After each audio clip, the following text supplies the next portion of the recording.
हम आ चुके हैं सेट की प्रॉपर्टीज पे। तो सेट की प्रॉपर्टीज है क्या? सबसे पहले हम लेते हैं इंटरसेक्शन को। इंटरसेक्शन से आप समझ क्या रहे हो? आपने कोई चीज इंटरसेक्ट करती है तो सुनी होगी ना। इंटरसेक्ट का मतलब क्या होता है? दो लाइन जैसे इंटरसेक्ट करिए, दो लाइनें इंटरसेक्ट कर रही है तो यहाँ पे क्या है? ये एक पॉइंट लाई कर रहा होता है ना। ये तो पता होगा कि दो लाइन जब इंटरसेक्ट करती है तो एक पॉइंट मिलता है। ऐसी कोई भी चीज इंटरसेक्ट करिए तो कुछ ना कुछ मिलता है या कुछ भी नहीं मिलता, हमारे पास यही होता है।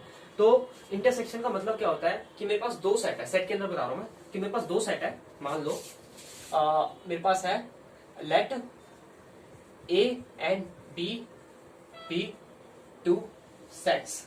दो कोई सेट्स होंगे।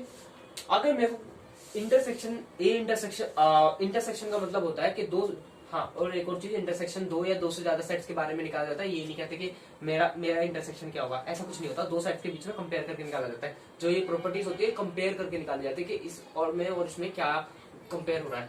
तो कंपेयर भी नहीं कह सकते, चीजों में कुछ समानता या अलग अलग वाली चीजें देखते हैं, तो यही होता है। ठीक है, तो क्या हो रहा होता है कि इंटरसेक्शन में हम वो चीज देखते हैं। इंटरसेक्शन का मतलब होता है हमारे पास वो एलिमेंट्स जो ए के अंदर भी है और बी के अंदर भी है। कॉमन एलिमेंट्स की बात कर रहे होते हैं। तो इंटरसेक्शन में क्या होता है? इंटरसेक्शन में होता है कॉमन एलिमेंट्स फाइंड कर रहे होते हैं हम लोग।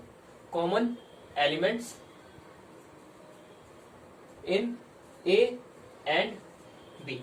ठीक है, ये तो मैंने बता दिया कि इंटरसेक्शन बी का मतलब क्या है। दो सेट के बीच में इंटरसेक्शन का मतलब है कि वो कॉमन एलिमेंट्स ढूंढेंगे जो ए में भी है और बी में भी है, एक जैसे। ठीक है, अब इसकी रिप्रेजेंटेशन कैसी होती है?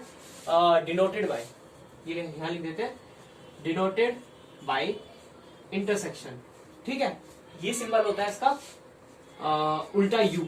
ठीक है, उल्टा यू सिंबल होता है किसका? इंटरसेक्शन का। अब इसको लिखते कैसे हैं? हम लिखते हैं ए इंटरसेक्शन बी, ये होता है। इसको लिख देता हूं ए इंटरसेक्शन बी। ठीक है, तो इसका मतलब होता है कि मैं इन दोनों में कॉमन एलिमेंट्स ढूंढ रहा हूँ। जिन दो साइड के बीच में इंटरसेक्शन आ गया उसका मतलब हो गया कि मैं उन दोनों में कॉमन एलिमेंट्स की ढूंढ रहा हूँ, तलाश कर रहा हूँ। ठीक है, ऐसे ही हम दो या दो से ज्यादा सेट में भी हम देख सकते हैं। तो मैं एग्जांपल के थ्रू बता देता हूँ कि कैसे होता है, और उसके बाद में वेन डायग्राम पे आऊंगा कि वेन डायग्राम से कैसे हम पता लगा सकते हैं कि इंटरसेक्टिंग है क्या है। ठीक है, तो आते हैं एक एग्जाम्पल पे। तो मैं एक एग्जाम्पल बना देता हूँ। मैंने लिया एक सेट है मेरे पास ए, जिसमें है मेरे पास 1 2 3 4 एलिमेंट। ठीक है, बी सेट है मेरे पास 3 4 5 6 एलिमेंट। एक सी सेट है मेरे पास 9 और 10, और इसमें मैं थोड़े और बढ़ा देता हूँ, 6 9 10 बना देता हूँ, और बस काफी है इतना। ठीक है, फिलहाल के लिए इतना काफी है। तो अब मैं बात करता हूँ इंटरसेक्शन के फॉर्मूले के ऊपर। एक और सेट बना देते हैं, डी जैसे नाम देते हैं, जिससे थोड़ा एक और डाउट क्लियर हो जाए। 3 5 और 9, एक ये सेट बना दिया, और एक 10 भी और बना देता है, सारे क्लियर। ठीक है, ठीक है, तो यही चीज है। अब बनाते हैं एग्जांपल्स के थ्रू करते हैं कि इंटरसेक्शन का मतलब क्या होता है। इंटरसेक्शन का मतलब होता है common elements in A and B. तो अगर मेरे को मान लो मेरे को निकालना है ए इंटरसेक्शन बी, ये बहुत मेन प्रॉपर्टी है, इस चीज को समझ लो। ए इंटरसेक्शन बी निकाल रहा हूँ तो इसका मतलब क्या हुआ? मेरे को वो कॉमन एलिमेंट्स ढूंढ रहे हैं जो ए में भी है और बी में भी है। अब देखते हैं कॉमन एलिमेंट्स कैसे कैसे। 1 इसमें है पर इसमें नहीं है, तो वो कॉमन एलिमेंट नहीं हुआ ना। 2 इसमें है पर 2 इसमें भी नहीं है, तो वो दोनों में सेम एलिमेंट नहीं है। 3 इसमें है पर 3 इसमें भी है, तो 3 दोनों में है तो कॉमन एलिमेंट हो गया, 3 आ गया। ऐसे ही 4 इसमें है, इसमें नहीं है, इसमें भी है तो 4 भी आ गया। 5 इसमें है पर इसमें नहीं है, तो और ऐसे ही 6 में। तो ये मेरे पास इंटरसेक्शन का मतलब बन गया कि मेरे पास जो भी कॉमन एलिमेंट्स होते हैं ना ए और बी में, वो होता है इंटरसेक्शन। अब आते हैं कि और एग्जांपल पे। तो मैं अगर निकालूं कि ए इंटरसेक्शन सी निकालता हूँ, सी और ए में क्या कॉमन एलिमेंट्स हैं, तो देखते हैं। 1 इसमें है, इसमें नहीं है। 2 इसमें है, इसमें नहीं है। 3 इसमें है, इसमें नहीं है। 4 इसमें है, इसमें नहीं है। तो फिर हम क्या करेंगे? कोई भी कॉमन एलिमेंट्स नहीं है, तो मेरे पास क्या आएगा? एम्प्टी सेट आएगा। जिस सेट में कोई एलिमेंट नहीं होता वो क्या होता है? एम्प्टी सेट होता है, ये बता रखा है। तो उसको हम 5 से डिनोट करते हैं। तो हमारे पास दो सेट का इंटरसेक्शन एम्प्टी सेट भी आ सकता है, और ये एक मेन चीज होती है जिसके बारे में आपको आगे बताऊंगा। जो प्रॉपर्टी है ये डिस्जॉइंट सेट के नाम से जानी जाती है, उसके बारे में भी एक अलग से टॉपिक ही मान लो, छोटा सा वही होता है। ठीक है, उसके बारे में जानेंगे, पहले ये देख लो इंटरसेक्शन का मतलब क्या होता है। ठीक है, तो ये होता है। अब ऐसा थोड़ी हो सकता है कि हम सिर्फ दो सेट के बीच में इंटरसेक्शन निकाल रहे हैं, हम 3 सेट के बीच में भी इंटरसेक्शन निकाल सकते हैं। तो अब मैं जैसे कि मेरे से बोला जाए कि 3 सेट के बीच में इंटरसेक्शन निकालो, तो A intersection B intersection D की बात कर रहे होते हैं। ठीक है, मुझे मान लो मेरे को इन 3 सेट के बीच में इंटरसेक्शन निकालो, तो मतलब क्या देखना है? मेरे को एक कॉमन एलिमेंट देखना है जो इन तीनों सेट में आ रहा हो। तो 1 इसमें आ रहा है, इसमें नहीं आ रहा तो देखेंगे नहीं। 2 इसमें आ रहा है, इसमें नहीं आ रहा तो छोड़ो। 3 इसमें आ रहा है, इसमें आ रहा है और इसमें भी आ रहा है। जो एलिमेंट इन तीनों सेट में आ रहा है वो उस इंटरसेक्शन का पार्ट बन जाता है। 3 हो गया। अब देखते हैं 4, 4 इसमें है पर इसमें नहीं है ना, तो 4 देखेंगे ही नहीं, मतलब 4 है ही नहीं इंटरसेक्शन का पार्ट। ऐसी 5 इसमें नहीं है, बाकी ये 2 एलिमेंट्स इसमें नहीं, तो ये हट गए। और 9, 10 इन दोनों में ही नहीं है, तो वो भी हट गए। तो मतलब कि इन तीनों का इंटरसेक्शन क्या आया, इन तीनों का इंटरसेक्शन आया 3। ऐसे अगर मैं 4 सेट के बीच में इंटरसेक्शन निकालूंगा तो मेरे को एक ऐसा एलिमेंट ढूंढना पड़ेगा जो चारों में कॉमन हो, ठीक है। और ऐसा बात नहीं कि इसमें कुछ ना कुछ आएगा। अगर मैं A intersection B intersection C की बात करूं तो यहाँ पे देखो अभी ए बी में 3 आ रहा था ना, 3 थी, पर यहाँ पे 3 है ही नहीं, तो यहाँ पे क्या आएगा, कोई एलिमेंट ही नहीं है, तो हम क्या बोल देंगे, एम्प्टी सेट। तो ये होती है इंटरसेक्शन को समझने के तरीके कि कैसे हम इंटरसेक्शन को बता सकते हैं। अब मैं कुछ प्रॉपर्टीज बताता हूँ जिससे आपको थोड़ा, जो प्रॉपर्टीज आपको याद रखनी है, हाँ जो प्रॉपर्टीज आपको याद रखनी है सबसे ज्यादा, जो आपको पता रहनी चाहिए। तो सबसे पहली बात है, अगर मैं किसी सेट का इंटरसेक्शन उसी सेट में कर रहा होता हूँ तो वापस से मेरे पास वही सेट आ जाता है, ठीक है। अब फिर क्या होता है, अगर मैं किसी सेट का इंटरसेक्शन यूनिवर्सल सेट के साथ कर रहा होता हूँ तो मेरे पास वापस से वही सेट आ जाता है, ठीक है। और क्या होता है, अगर मैं किसी सेट का इंटरसेक्शन किसी एम्प्टी सेट के साथ कर रहा हूं तो मेरे पास एम्प्टी सेट आएगा, ठीक है। ये 3 प्रॉपर्टी होगी।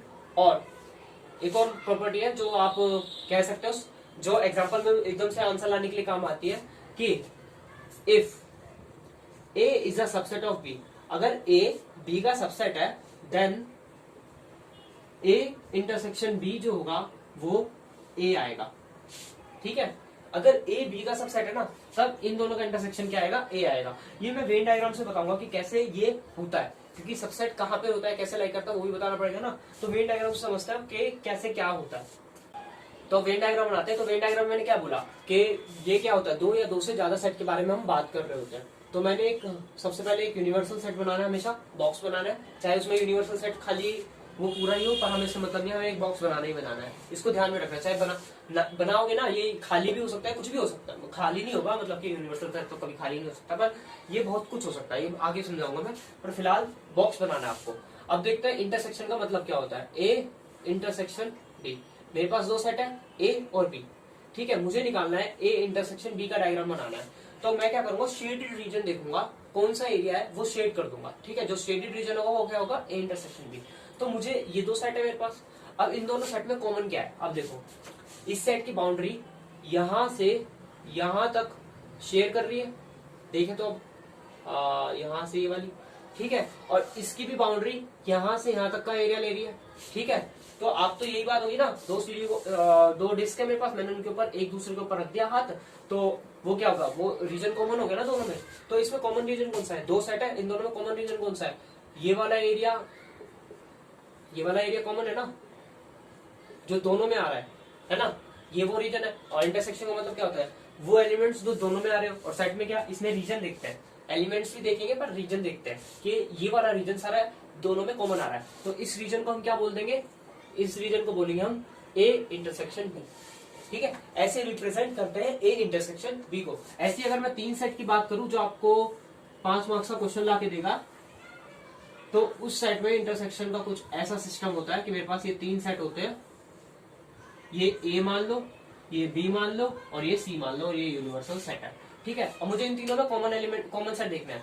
तो कॉमन कैसे होगा, इन तीनों में कॉमन कौन सा होगा, ये वाला रीजन होगा जो तीनों में सेम आ रहा होगा, ठीक है।